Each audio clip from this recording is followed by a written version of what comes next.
तो हमने प्रूव कर दिया कि ए की पावर k प्लस वन का ट्रांसपोज है, ए ट्रांसपोज की पावर k प्लस वन है। मतलब ये वाला रिजल्ट है ना, वो k प्लस वन के लिए ट्रू होता है। तो इसका मतलब क्या है कि p of k plus one है वो ट्रू है। ठीक है, हम ये वाला रिजल्ट किसके लिए लेकर चले थे कि n की value n is equal to k के लिए लेकर चले थे हम, और हमें प्रूव करना था k प्लस वन के लिए ट्रू है। तो इसका मतलब कि हमारी स्टेटमेंट हो गई ना, कोई भी आर्बिट्ररी k के लिए हम अपनी स्टेटमेंट को मानकर चले ट्रू, और हमने उसी स्टेटमेंट को k प्लस वन के लिए ट्रू करवा दिया। तो इसका मतलब हो गया हमारा प्रिंसिपल ऑफ मैथमेटिकल इंडक्शन का काम।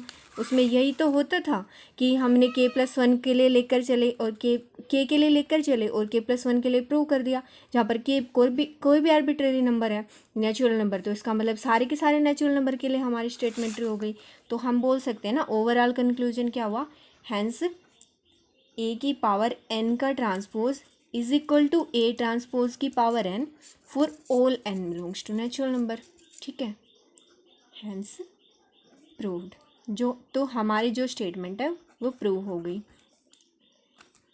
यही आज हम इस वाले लेक्चर में यहीं तक कवर करेंगे, क्योंकि आगे है हमें कॉन्जुगेट वाला स्टार्ट करना है, तो उसको हम नेक्स्ट वाले लेक्चर में स्टार्ट करेंगे।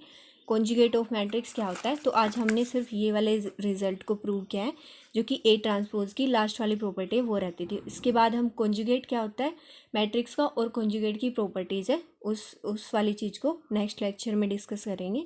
ठीक है, तो आप आपका जो भी डाउट है इस वाले लेक्चर से रिलेटेड, या अभी तक हमने जो भी इससे पहले वाले दोनों लेक्चर के उनसे रिलेटेड जो भी कुछ डाउट है, आप कमेंट सेक्शन में अपना डाउट पूछ सकते हैं।